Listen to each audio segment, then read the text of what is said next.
নমস্কার। শুরু করছি শ্রীমদ্ ভাগবতের নতুন এপিসোড। আগের দিন আমরা দেখেছিলাম যে সুতমুনি ভগবানের অবতার সম্পর্কে বলতে শুরু করেছিলেন। তো কি বললেন তিনি? এই অবতার যে বর্ণনা হয়েছে, অনেকগুলি অবতারের কথা তিনি বলেছেন, কিছুটা ছুঁয়ে যাবার চেষ্টা করছি আর কি। কি বললেন না, ভগবান নিজেই যখন এই জগৎ সৃষ্টি করলেন, তখন এই জগতে সবকিছু যখন তার সৃষ্টি করার ইচ্ছে হলো, তখন তিনি নিজেই এক বিরাট পুরুষের রূপ ধারণ করলেন। সেই পুরুষের অসংখ্য চক্ষু, অসংখ্য হাত, অসংখ্য পা ইত্যাদি সে সমস্ত বর্ণনা করলেন। সেই বিরাট পুরুষ থেকেই তিনি সমস্ত ছোট ছোট প্রাণীর সৃষ্টি করলেন এবং সবকিছুর মধ্যেই তিনি নিজে আছেন। হ্যাঁ, এবং আর কি বললেন যে জগতের কল্যাণের জন্য তিনি বিভিন্ন বিভিন্ন অবতার রূপে জন্ম নিয়ে মানে মানুষকে লোক কল্যাণের জন্য শিক্ষা দিয়ে গেছেন। বিভিন্ন অবতারে তিনি বিভিন্ন শিক্ষা দিয়ে গেছেন। হ্যাঁ, আর জগতের কল্যাণের জন্য বিভিন্ন কাজ করে গেছেন। তো যখন তিনি যোগনিদ্রায় শায়িত ছিলেন, সেই রূপটাকে আমরা নারায়ণ বলে জানি। এবং সেই নারায়ণ যোগনিদ্রায় নিদ্রিত থাকা অবস্থায় তার নাভি থেকে একটা যে পদ্ম ফুটেছিল, সেই পদ্মের মধ্যেই ব্রহ্মার জন্ম হয়। সেই নারায়ণ থেকেই তারপর পরবর্তীকালে সমস্ত অবতার তিনি গ্রহণ করেছেন। এবার কি কি অবতার বর্ণনা, মানে প্রধান প্রধান কিছু অবতার তিনি বললেন। তার মধ্যে একদম প্রথমেই বললেন যে ভগবান নিজে সনকাদি চতুষ্ষণ রূপে ধরাধামে অবতীর্ণ হয়েছিলেন। সনকাদি চতুষ্ষণ বলতে সেই যে চার ভাইয়ের কথা বলেছিলাম, পাঁচ প্রত্যেকের বয়স 5 বছর, সনক, সনন্দন, সনাতন, সনত কুমার।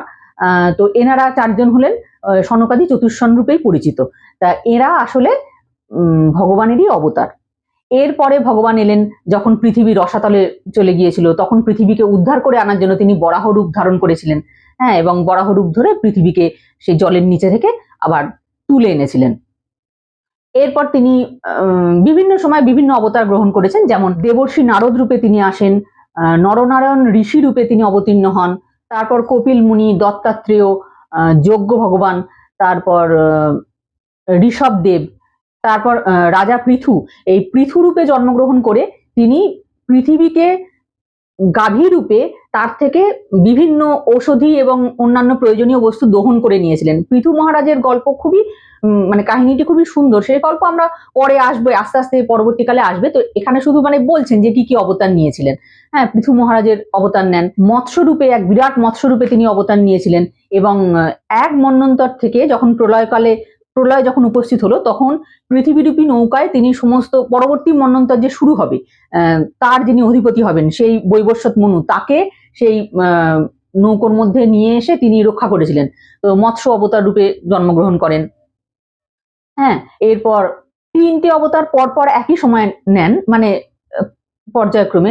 যখন সেই দেবাসুর সংগ্রাম হয়েছিল, সেই সময় সেই মন্থন দণ্ড তো মন্দার পর্বত, সেই অত বড় পর্বতকে কিসের ওপর রেখে মানে মন্থনটা করা হবে, তখন তিনি কুর্ম অবতার রূপে অবতীর্ণ হন এবং সেই কুর্মের পিঠের ওপরেই মন্দার পর্বতকে স্থাপন করে দেবতার অসুর যারা, তারা সমুদ্র মন্থন করেছিল। তো তো এই কুর্ম রূপে জন্ম নিলেন ওই সমুদ্র মন্থনের সময়। আবার একই সঙ্গে সেই সমুদ্র থেকে যখন অমৃতের ভাণ্ড নিয়ে ধন্বন্তরী দেব উঠে এলেন, সেই ধন্বন্তরী দেবও কিন্তু ভগবানেরই অবতার। আবার যখন সেই অমৃত বিতরণ হচ্ছিল এবং দেবতাদেরকে মোহিনী রূপে ভগবান তখন দেবতাদেরকে অমৃত দেন যাতে তারা অমর হতে পারেন, এই মোহিনী রূপও হচ্ছে ভগবানেরই অবতার। তো একই সময় পরপর 3টে অবতার নিয়েছিলেন, কুর্ম, ধন্বন্তরী এবং মোহিনী। এই 3টে অবতার হলো। এরপরে নৃসিংহদেবের গল্প আমরা সবাই জানি, কিভাবে তিনি হিরণ্যকশিপুকে মেরেছিলেন। সেই গল্প বিস্তারিতভাবে পরবর্তীকালে আমরা শুনবো। তারপর পরশুরাম, তিনি 21 বার এই পৃথিবীকে ক্ষত্রিয় শূন্য করেছিলেন। তারপরে রাজা রাম হিসেবে জন্ম নেন। এরপরে যাদব বংশে বলরাম এবং কৃষ্ণ 2 রূপেই ভগবান অবতীর্ণ হলেন। বলরামও ভগবানেরই অবতার, আবার কৃষ্ণও ভগবানেরই অবতার। তো যদু বংশে তিনি একই সঙ্গে বলরাম এবং কৃষ্ণ রূপে অবতার নিয়েছিলেন। আর এই কৃষ্ণ সম্পর্কে বলা হয়েছে কৃষ্ণস্তু ভগবান স্বয়ং, মানে বাকি যে সমস্ত অবতাররা আছেন তারা সকলেই ভগবানের লীলাবতার অথবা অংশাবতার, মানে প্রত্যেকেই ভগবানের অংশ। কিন্তু কৃষ্ণস্তু ভগবান স্বয়ং, মানে ভগবান কিন্তু নিজে, শ্রীকৃষ্ণ নিজেই ভগবান। হ্যাঁ, এইটা একটা শ্লোক এখানে বলা হয়েছে, কৃষ্ণস্তু ভগবান স্বয়ং। তো কৃষ্ণের পরে এবার তো তারপর দাপর যুগ শেষ হয়ে গেল। দাপর যুগের পর তিনি এবার সুতমুনি যখন বলছেন তখন তো ওই দাপর যুগ শেষ হয়েছে, কলিযুগ আসতে চলেছে, এইরকম একটা সময়। তা উনি বলছেন যে এরপরে তিনি মগধ দেশে সব দস্যুদেরকে নিবৃত্ত করার জন্য ওই অজনপুত্র বুদ্ধাবতার হয়ে জন্মগ্রহণ করবেন। হ্যাঁ, বুদ্ধের অবতার নেবেন। আর তারও অনেক অনেক বছর পরে যখন কলিযুগ শেষ হয়ে যাবার সময় আসবে, তখন তিনি বিষ্ণুযশা নামক এক ব্রাহ্মণের গৃহে কল্কি অবতার রূপে অবতীর্ণ হবেন। এইভাবে তিনি ক্রমে ক্রমে 22টি অবতারের বর্ণনা করলেন। অনেক জায়গায় ভগবানের 24টি অবতারের কথাও বলা হয়েছে, সেখানে হংস ভগবান এবং হয়গ্রীব অবতারকেও মানে গণনা করা হয়েছে আর কি।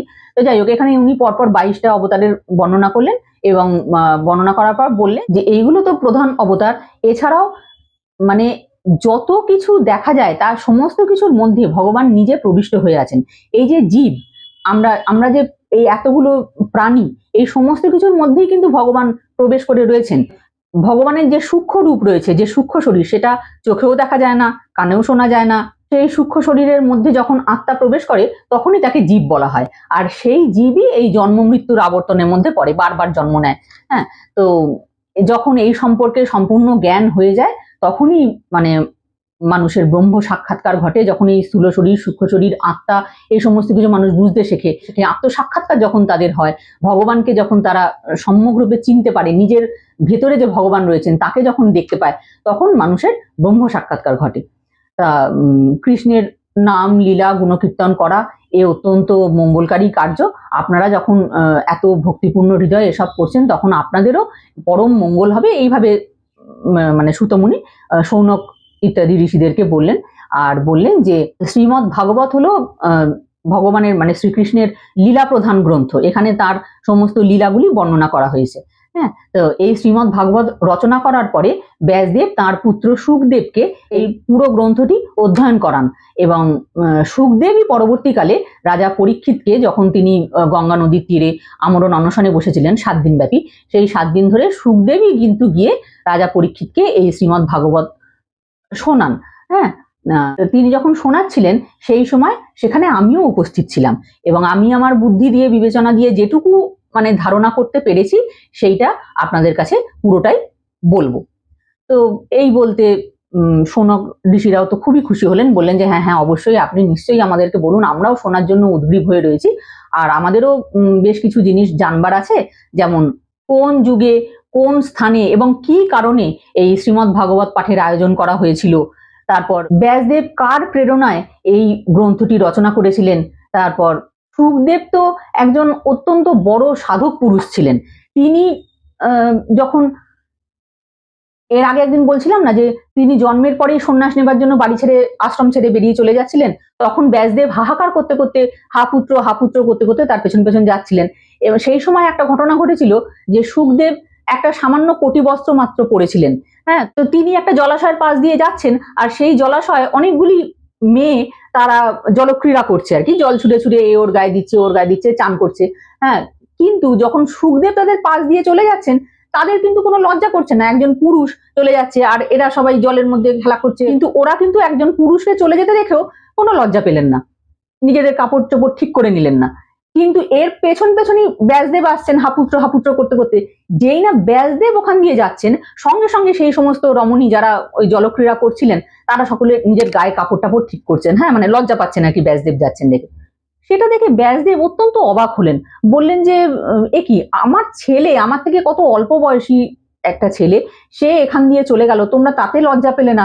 তোমরা নিজেদের মতো করে যেমন জলক্রীড়া করছিলে করছো, আর আমি যখন যাচ্ছি, আমি একজন বৃদ্ধ মানুষ, আমাকে দেখে তোমরা এরকম লজ্জা পেয়ে গেলে, নিজেদের বস্ত্র ইত্যাদি সব ঠিক করছো, এরকম কেন হলো? তখন সেই মেয়েরা বলল যে হ্যাঁ সেটা ঠিকই, আপনি তো একজন মহান ঋষি, আমরা সেটা সবই জানি। হ্যাঁ, আপনাকে আমরা খুবই সম্মান করি এবং আপনার সামনে আমাদের খুব লজ্জাও লাগছে যে এই অবস্থায় আপনি এখানে এসে পড়েছেন। কিন্তু আপনার ছেলেকে দেখে আমাদের লজ্জা করেনি, তার কারণ সে তো একেবারে মানে মুক্ত পুরুষ, তার চোখে নারী পুরুষের কোনো ভেদ নেই, তার চোখে ছেলেও যা মেয়েও তাই। সে আমাদের দিকে তাকিয়ে কখনো ভাববে না যে কয়েকটা মেয়ে এইভাবে জলক্রীড়া করছে, তাকিয়ে দেখি, এটা ওনার কখনো মনে আসবে না। তিনি এতটাই মানে নির্লিপ্ত পুরুষ, তাই তাকে দেখে লজ্জা পাওয়ার কোনো কারণ ঘটেনি। তো এইরকম যে নির্লিপ্ত পুরুষ সুখদেব, তিনি সবসময় নিজেকে গোপন করে রাখতেন। তিনি কিন্তু কারোর কাছে নিজের স্বরূপটা প্রকাশ করে ফেলতেন না। সবসময় কেমন একটা বোকার মতন বসে থাকতেন, যেমন হয় না, মানে এক একজনকে দেখে মনে হয় বোধহয় কিছুই শুনছেও না, কিছুই বুঝছেও না। আসলে কিন্তু তিনি প্রচন্ড জ্ঞানী এবং সবসময় ভগবত চিন্তা করেন, সবসময় ভাগবতের শ্লোক বলতে থাকেন। তো তিনি প্রচন্ড জ্ঞানী, কিন্তু বাইরের লোকের কাছে তার জ্ঞানটা বা তার যে একটা, তিনি যে একটা মহান অবস্থানে রয়েছেন, সেই অবস্থানটা তিনি কখনো কারোর কাছে ধরা দিতেন না। তো এই রকম যে ব্যক্তি, তিনি যখন হস্তিনাপুরে গেলেন, তাকে দেখে কি করে লোকে চিনতে পারলো? তিনি তো ওই ভাগবত পাঠ করেছিলেন, তো তাকে দেখে লোকে চিনলো কি করে? তিনি তো কারোর কাছে ধরা দিতেন না। এটা সৌনকরা একটা প্রশ্ন করলেন। আর কি জানতে চাইলেন? যে মহারাজ পরীক্ষিতের জন্ম বৃত্তান্ত আপনি আমাদের বলুন, আর এটাও বলুন যে তিনি একজন মহান রাজা ছিলেন এবং জনকল্যাণের জন্য তিনি যা কাজ করেছেন তার কোনো তুলনা নেই। তার মনে তো কোনো ধন সম্পদের লোভ ছিল না, তিনি একদম নির্লিপ্তভাবে প্রজা পালন করতেন। তো এত ভালো একজন রাজা, তিনি হঠাৎ আমরণ অনশনে বসে দেহত্যাগ করবার সিদ্ধান্ত নিলেন, এরকম কেন হলো? তো মহারাজ পরীক্ষিতের জন্ম বৃত্তান্ত এবং সমস্ত কাহিনী এটা আপনি আমাদেরকে বলুন। এরকম নানা কথা, এরকম ধরনের কিছু প্রশ্ন করার পরে তখন সুতমুনি এবার বলতে শুরু করলেন। তিনি বললেন যে একবার কি হয়েছিল, যে ব্যাসদেব সরস্বতী নদীর তীরে সূর্যোদয়ের সময় তো তিনি স্নান করতে যেতেন, সূর্যোদয়ের সময় স্নান করে পবিত্র সরস্বতী নদীর তীরে বসে তিনি আনমনে নানা কথা ভাবছিলেন। এবার ব্যাসদেব কিন্তু জনকল্যাণের জন্য ইতিপূর্বে বহু বহু কার্য করেছেন। কিরকম? তিনি দেখলেন যে যখন বেদের অনুষ্ঠান করলে মানুষের পরম কল্যাণ হয়, কিন্তু তার দিব্য দৃষ্টি ছিল এবং তিনি দিব্য দৃষ্টি দিয়ে দেখতে পেয়েছিলেন যে যত মানে যুগের ধর্মে যত দিন যাবে তত আস্তে আস্তে মানুষের আয়ু কমে যাবে, বুদ্ধি ভ্রংশ হবে, স্মৃতি কমে যাবে। তো তারা কিন্তু আর এই এত পরিশ্রম সাধ্য যে একটা মানে বেদ পাঠ করা মন দিয়ে এই সব কাজ তারা করবে না। কিন্তু তাহলে তাদের কল্যাণ হবে কি করে? তারা যদি বেদই না পড়বে, সমস্ত শাস্ত্রীয় বা ধর্মীয় অনুষঙ্গগুলো না জানবে, তাহলে তাদের কল্যাণ হবে কি করে? এই চিন্তায় তিনি অনেক ভেবে ঠিক করলেন যে এত বড় বেদ একসঙ্গে সবাই পড়তে পারবে না। তাই জন্য তিনি বেদকে 4টে ভাগে ভাগ করলেন। এটা আমরা জানি, ঋক, সাম, যজু এবং অথর্ব। এই বেদকে 4টে ভাগে ভেঙেছিলেন বলেই কিন্তু ব্যাসদেবের নাম ব্যাসদেব হয়েছিল। ওনার আসল নাম ছিল কৃষ্ণদ্বৈপায়ন। হ্যাঁ, তো ব্যাসদেব বেদের 4টি ভাগ করেছিলেন এবং 4টে ভাগ তার 4জন প্রিয় শিষ্যকে পড়িয়েছিলেন। সবাইকে সবটা পড়াননি। এর মধ্যে ঋগ্বেদ পড়িয়েছিলেন তার শিষ্য পৈলকে, সামগান এগুলো শিখিয়েছিলেন তার শিষ্য জৈমিনীকে, যজুর্বেদ পড়িয়েছিলেন বৈশম্পায়নকে, আর অথর্ববেদ পড়িয়েছিলেন দারুনন্দন সুমন্ত মুনিকে। এই 4জন প্রিয় শিষ্যকে 4টি বেদ উনি পড়িয়েছিলেন। আর এছাড়া ইতিহাস এবং পুরাণকে পঞ্চম বেদ বলে, সেই পঞ্চম বেদ অর্থাৎ ইতিহাস এবং পুরাণ তিনি পড়িয়েছিলেন তার শিষ্য রোমহর্ষণকে। এই রোমহর্ষণ হচ্ছেন সুতমুনির পিতা। এই সুতমুনি এখন এসে শৌনকাদি ঋষিদেরকে সমস্ত এই যে ভাগবতের গল্পটা শোনাচ্ছেন আর কি। তো সেই রোমহর্ষণ মুনি ইতিহাস এবং পুরাণের একজন মহান জ্ঞানী ছিলেন, তাকে ব্যাসদেব এইগুলো শিখিয়েছিলেন। এবার এই সমস্ত ঋষিরা আবার পরবর্তীকালে আরো ছোট ছোট শাখায় ভাগ করে করে তাদের ছাত্রদের, তাদের শিষ্যদের সেগুলো শেখান। কারণ ওই যে বললাম যে যুগের সঙ্গে সঙ্গে মানুষের স্মৃতিশক্তিও কমে যাচ্ছে, বুদ্ধি কমে যাচ্ছে, আয়ু কমে যাচ্ছে, এক আয়ুর মধ্যে সবটা সে পড়ে উঠতে পারবে না। সেই জন্য ঋষিরা যেমন যেমন বুঝেছেন সেইভাবে সে মানে অধিকারী ভেদে তাদের শিষ্যদেরকে সেই জ্ঞানটা ভাগ করে শিখিয়ে দিয়ে গেছেন। ব্যাসদেব এছাড়া আর কি করেছিলেন? বেদের 4টে ভাগ হলো, ইতিহাস পুরাণ রচনা হলো, সেগুলো সব শেখানো হলো, ইত্যাদি হলো। এরপরে ব্যাসদেব আর কি করেছিলেন? যে এটা আমরা শুনেছি যে স্ত্রী জাতির এবং শূদ্রদের বেদ পাঠের বা বেদ শোনার অধিকার ছিল না। তো এবার তাহলে কি করে মঙ্গল হবে? বেদ তো তাদেরকে, বেদের যে শিক্ষা সেটা তাদের কাছে কি করে পৌঁছবে? সেই শিক্ষাটা যাতে তাদের কাছে পৌঁছয় সঠিকভাবে, তার জন্য তিনি বেদের সরল অর্থ প্রকাশক মহাভারত রচনা করেছিলেন। হ্যাঁ, মানে এই মহাভারত তো যে কেউ পড়তে পারে, স্ত্রীও পড়তে পারে, শূদ্রও পড়তে পারে, ব্রাহ্মণও পড়তে পারে, সবাই পড়তে পারে। তো এই মহাভারতে কিন্তু সরল ভাষায় তিনি বেদের সমস্ত যে শিক্ষা সেগুলোকে প্রকাশ করে গেছেন। এই জন্য আমরা একটা কথা শুনেছি, যা নেই ভারতে তা নেই ভারতে, মানে যা নেই মহাভারতে তা নেই ভূভারতে। এটা আমরা ছোটবেলায় প্রবাদ করেছিলাম। তো সত্যিই তাই, মহাভারত পড়লে কিন্তু মানে এমন কোনো ঘটনা নেই যেটাকে আপনি কোনো কিছুর সঙ্গে মিলিয়ে দিতে পারবেন না। মানে আপনার জীবনে যে কোনো টানাপোড়েন, যে কোনো ঘটনা, ভালো মন্দ, সেই সমস্ত, শুধু আপনার জীবনের কেন, চারপাশে যা ঘটছে, সামাজিক পরিস্থিতি, সেই সমস্ত কিছু কোনো না কোনো রেফারেন্স আপনি ঠিক মহাভারতে পেয়ে যাবেন। এবং তার কি পরিণতি হয়েছিল সেখান থেকে যদি শিক্ষা নেন, যদি খারাপ পরিণতি হয় সেখান থেকে শিক্ষা নিয়ে আপনি নিজেকে সংশোধন করে নিতে পারেন। হ্যাঁ, আর যদি ভালো পরিণতি হয় বুঝবেন যে হ্যাঁ তাহলে এইটা আমি ঠিক পথেই, ঠিক কাজটাই করছি। তো সেই জন্য মহাভারত সবার জন্যই উনি প্রণয়ন করেন, যাতে বেদের শিক্ষাটা সরল ভাষায় দেওয়া ছিল।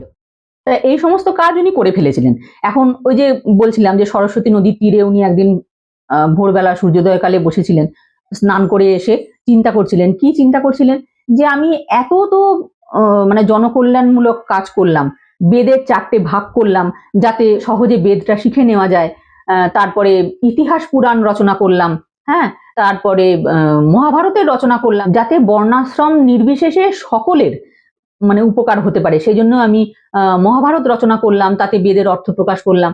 তো এত কিছু করলাম, তারপরেও আমার মনে শান্তি আসছে না কেন? আমার মনটা এত অশান্ত লাগছে কেন? আমি কি তাহলে ঈশ্বর প্রাপ্তিযোগ্য কোনো শাস্ত্র রচনা করিনি? সেই জন্যই কি এরকম মনে হচ্ছে? আমার কি কোথাও কিছু ফাঁক থেকে গেল? তো এত মনটা মানে উতলা হচ্ছে কেন? এত অশান্তি লাগছে কেন? মানে তিনি খুবই অপ্রসন্নভাবে এই কথাগুলো নিজের মনেই স্বগতোক্তি করছিলেন। তো এইরকম সময় হঠাৎ সেখানে দেবর্ষি নারদের আগমন হলো। দেবর্ষি নারদের আগমন হতেই ব্যাসদেব তো সসম্ভ্রমে উঠে দাঁড়ালেন, তাকে প্রণাম করলেন এবং আসন দিয়ে তাকে বসতে দিয়ে যথাবিধি তার পুজো ইত্যাদি করলেন। দেবর্ষি নারদ এসেছেন মানেই সমস্ত শাস্ত্রে আপনারা দেখবেন যে তিনি কোনো না কোনো সমাধান সূত্র নিয়েই আসেন। তো সুতরাং ব্যাসদেবেরও এই যে অপ্রসন্নতা, তার সমাধান তিনি নিয়েই এসেছেন। তা কি সেই সমাধান? নারদের সঙ্গে ব্যাসদেবের কি কথা হলো, এর পরে কাহিনী কিভাবে এগোলো, সেই সমস্ত কিছু আমরা পরবর্তী এপিসোডে জানবো। আজকের মতো এপিসোড এখানেই শেষ করলাম। সবাই ভালো থাকবেন। শিগগির আবার সবার সঙ্গে দেখা হবে। নমস্কার।